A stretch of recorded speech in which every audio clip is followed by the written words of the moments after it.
We get asked a lot about 7investing and what it is that we like to cover in the stock market. And I think that we're covering some really innovative stuff right now. Biotechnology and genomics, cloud computing, artificial intelligence, digital payments. We're really digging into finding the companies at the forefront of all of these curves. But there's a question that keeps coming up that we never really had a really detailed answer to. And that is, what do you guys think about Bitcoin? What do you think about cryptocurrencies? And while we've kind of answered this in terms of what it means for the stock market, I've put myself on a somewhat of a quest these past 6 months to a year to find a company that I really respected and really trusted to answer that question about cryptocurrencies. And so today, I'm very excited to announce that I found that company. The name of the company is CryptoEQ, and we're going to be announcing today the very first step in a long-term partnership between 7investing and CryptoEQ. And we'd like to welcome the founder and CEO of CryptoEQ, Spencer Randall, to our live stream here this morning. So Spence, thanks for joining us for 7investing Now. Morning, Simon. Morning, Dan. Thank you for having me on. Thanks for joining us. Spence, we're going to talk a lot about Bitcoin. I want to ask you about the price action of Bitcoin. I want to ask about how you value Bitcoin in the first place. But let's start at the 10,000 foot level first. Tell me a little bit about CryptoEQ and what it is you're hoping to accomplish with your organization. Well, thank you, Simon. When you think about CryptoEQ, I think a nice analog would be what you do at 7investing. So before I was a cryptocurrency investor and trader, I was trading stocks and investing in indices, much like your audience. And so when you venture out to invest in stocks, it behooves you to do your diligence and have sound research, either research that you're going to do yourself or tools that you can invest in. So I think it's a really good principle to match whatever investment you're going to make with your own time and doing your own research, or leaning on tools like 7investing.com or CryptoEQ.io to help further your potential returns and your understanding of the market. And so when you try and wrap your head around things like Bitcoin, things like Ethereum, and the thousands of other crypto assets that are out there, it behooves you to have a tool that you can lean on and kind of lead you into this market and shepherd you into this market. So that's the idea behind CryptoEQ.io, is how can we help people responsibly learn about cryptocurrencies? I love that mission. I love that you say upfront, cryptocurrencies are complex. We want to simplify this. We want to make this understandable for people to actually learn how to invest in them. And I certainly am a believer in cryptocurrencies. I think that there is a long-term trend that we're in the very early innings of with this. So if you have questions, please submit them in our live chat. Dan's going to get to questions for Spencer that you submit in a minute here, but I'd like to key you up with a couple myself first, Spence. And I'm also going to leave the really hard questions for our podcast, because you and I are going to chat even more in detail about this for tomorrow. But, a lot of what I'm reading about with cryptocurrencies seems so speculative. We see people making statements that Bitcoin's going to $100,000 or Bitcoin's going to zero, or something that doesn't really have any thorough analysis behind that. One thing I really like about CryptoEQ is that you actually do the homework. You actually are doing some very thorough analysis into digging into crypto. How do you value Bitcoin or cryptocurrencies? Sure. Simon, just like equities, there's three kind of market pillars that we look at: fundamentals, sentiment, and technicals. So at CryptoEQ.io, you could see all three aspects of market analysis wrapped into one dashboard. So we look at a lot of the similar principles that you would look at in equities, but of course, there needs to be nuance for cryptocurrencies. So when you talk about fundamentals specifically, because I think that that'd be most interesting to your audience, more of a long-term investor mindset, we've devised a core rating framework that has 10 points. And so every crypto asset that we think about, that we rate, that we evaluate, we run through a standard 10-point framework.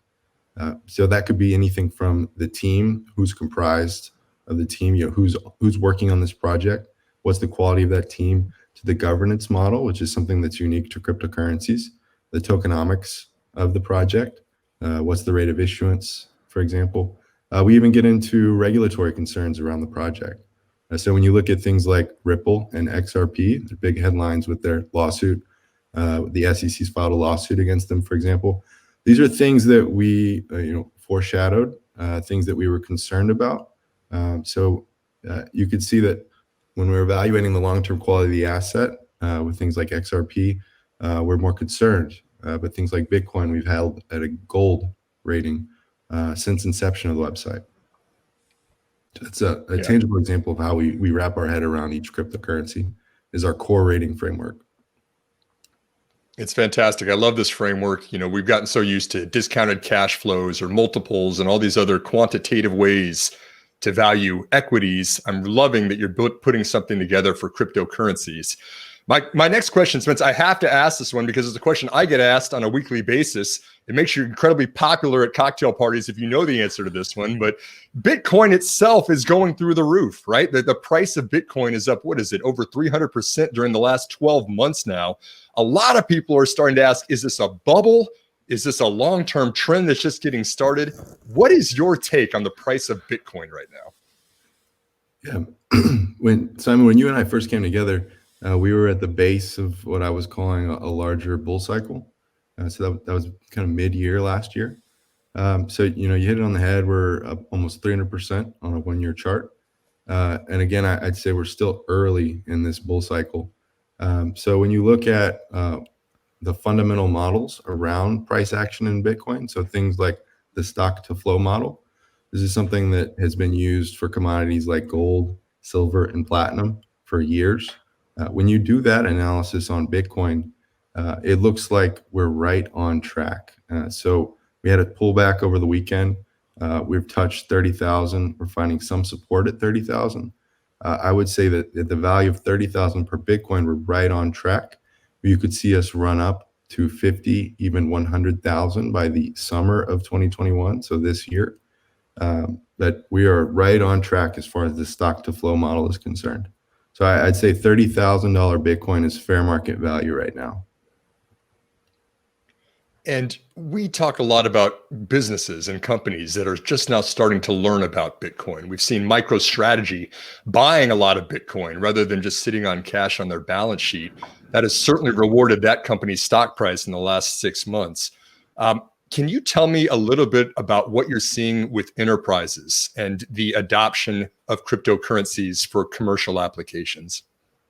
Yeah, it's a great question. So when you think about what's happening right now, a lot of people are saying it's different this time. So when you think about the previous bull cycle in 17 that ended in 18, that was largely retail driven, retail investor and trader driven. When people say it's different this time, they're talking about institutions gaining more exposure to things like Bitcoin. And so if the retail is feeling like December of 17, bubbly, frothy, right now the sentiment's exuberant. I feel like for institutions, we're still January, February of 17. We're still early. I feel like we're just having our thought leaders come in, people like Michael Saylor, who are really blazing a trail for a whole new persona for Bitcoin that didn't exist previously. So we're seeing more and more news come out and an increasing percentage of Bitcoin locked up with institutions as opposed to early adopters that are really techie people at heart. Tech-centric folks that are more retail investors and traders. We're seeing a whole new persona of crypto adoption come in with this current cycle.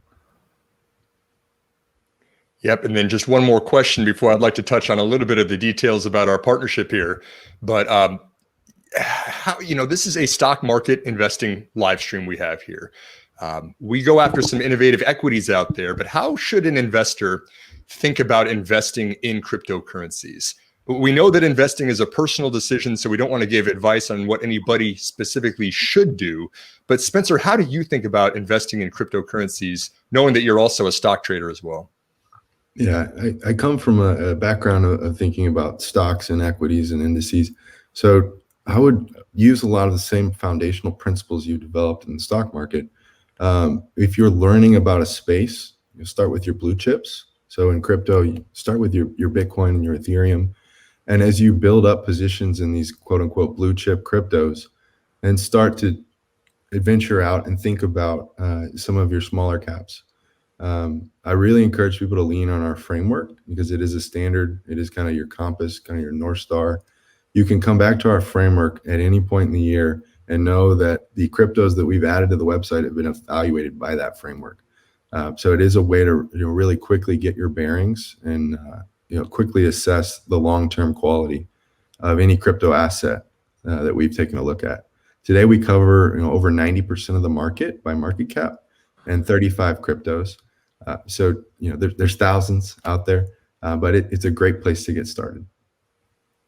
Yeah, and I definitely see this as a long-term developing trend. Spencer, I've gotten the pleasure of getting to know you these last couple of years. I really respect the work that you're doing. I love the mission that you have for your company. Can you tell us a little bit about how people can ask you questions, and also if they wanted to sign up for CryptoEQ, where they should go? Yeah. One of the easiest ways to reach us is any major social media platform at CryptoEQ. To commemorate the partnership and really kick things off. Also, if you use the code 7investing on sign up, you get $10 off your first month. So yeah, huge thank you to Simon and Dan for bringing us together. We really look forward to working with you guys through 2021 and beyond. It's 7investing is a promo code. You can use it at cryptoeq.io. And then for one-off questions, our inbox is open, team@cryptoeq.io. Simon, let me jump in for a quick second. For anyone who's just joining us, we are talking to Spencer. He's the CEO of CryptoEQ.io. At the beginning of the program, Simon announced a partnership between our two companies. Simon, why don't you tell a little bit, what does that partnership mean? Are we going to be having, group getaways? Are we going to be those cocktail parties you talked about that don't happen right now? Are we going to be doing some of those? What does this partnership entail? I'm ready, Dan. I'm actually looking to buy some 737 MAX planes so that we can actually all go down to the Bahamas and hang out together when time allows again. Thanks for the key up. Again, we're talking with Spencer Randall, who is his founder and CEO of CryptoEQ. His website is cryptoeq.io. This is a company that's really dedicated to making sense of cryptocurrencies like Bitcoin and how people can approach investing in them. And so this is something that I've embraced at 7investing. I really think that Bitcoin is a long-term developing trend. I respect Spencer's research, and I trust in the articles that I've read of his and what he's published. And so we're announcing a partnership today where not only are you going to see Spencer appear more often on our live stream and our podcast, but we've also got a promo code for $10 off anybody who signs up with CryptoEQ. And we're also going to be having some exclusive content in the future appear directly on 7investing. We think that this is a great complement to investing in the stock market. And I'm really excited, Spence, to have you here on the program. Dan, I'm going to hand it over to you now to take some questions that we're getting from the audience.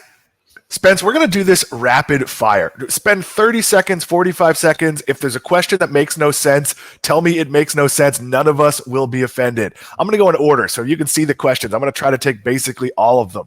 Okay. Stephen Henley says, what's the base value of Bitcoin? There is no base value, right? Am I getting that wrong? Spence. Well, I think what Stephen might mean is kind of what's the floor in the current price action, right? So much through 2020, we traded around 10,000 with a nice run up toward the end of the year. So personally, I would be surprised to see us back below that $10,000 level at any point in the next 4 years. 20,000 is a question mark, right? Will 20,000 serve as support? We've really been in price discovery for the past month. We've broken into new all-time highs. We're certainly in uncharted territories as far as price action. So I see strong support at 10,000 and 20,000. I wouldn't be surprised if 30,000 holds, but we'll watch the price action through the week. Nashit Shah asks, and thank you for that, what drives crypto pricing day to day? Oh, that's a great question. There's a lot of short-term volatility.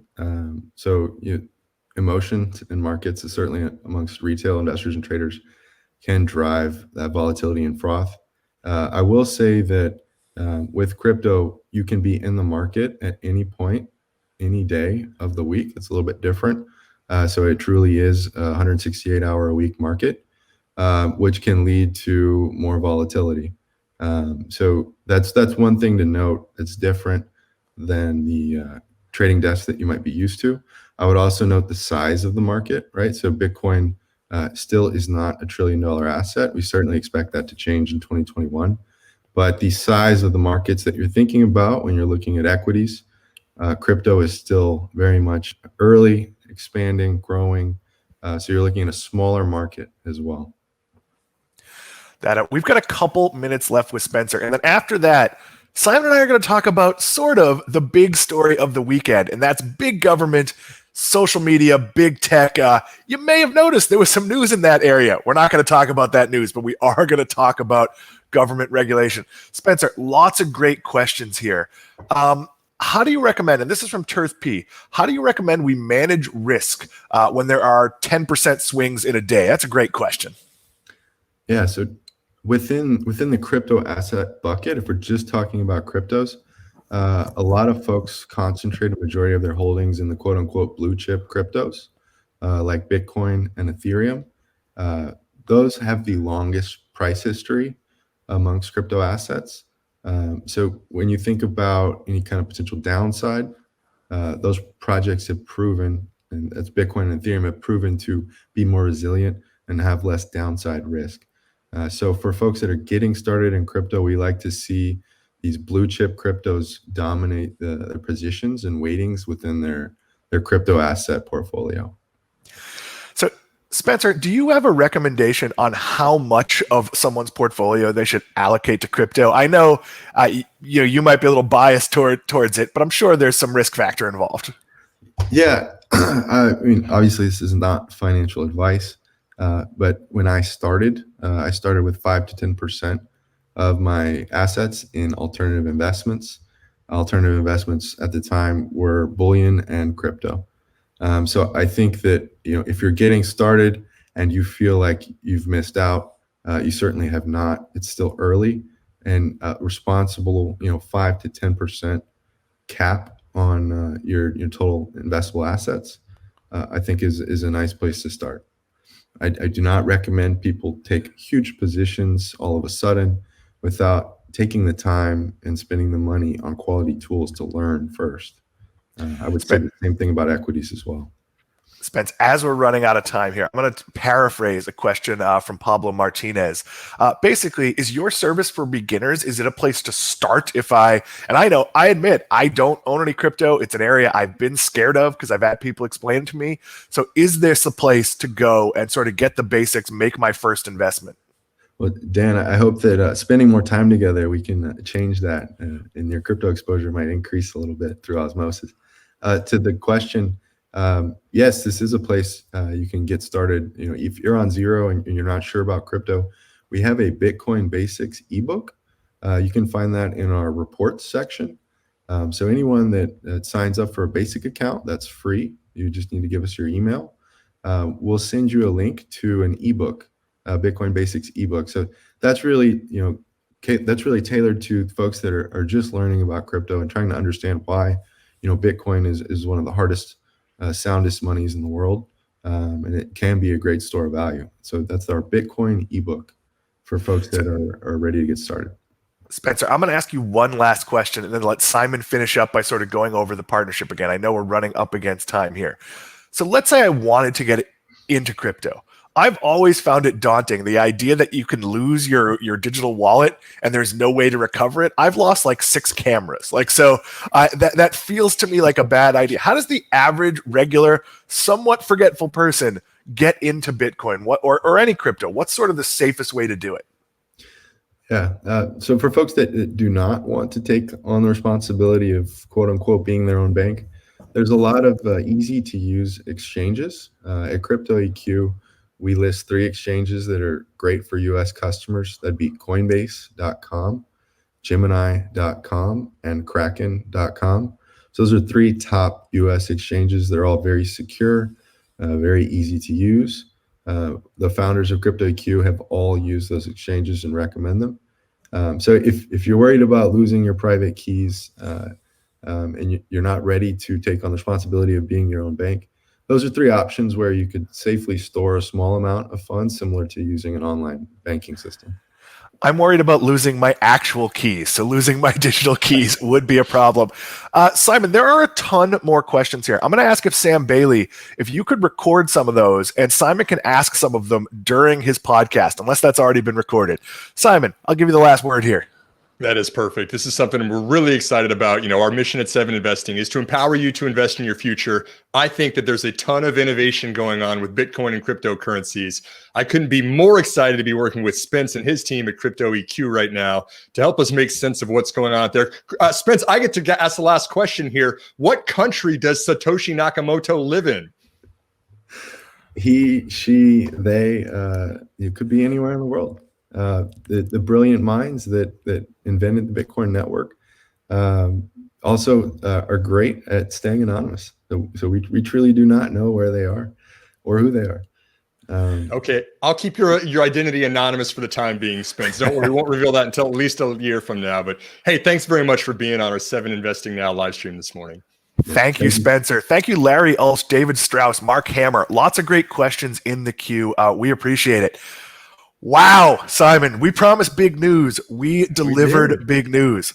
I'm so excited, Dan. I'm so pumped about this. I mean, there's so much in it. Like we said, there's just so much to be gained for investors in this. I can't wait to see what Spencer publishes, not only for us, for 7 Investing, for our content, but we're going to have him a lot more often on our podcast, including tomorrow afternoon's podcast. Looking forward to that one.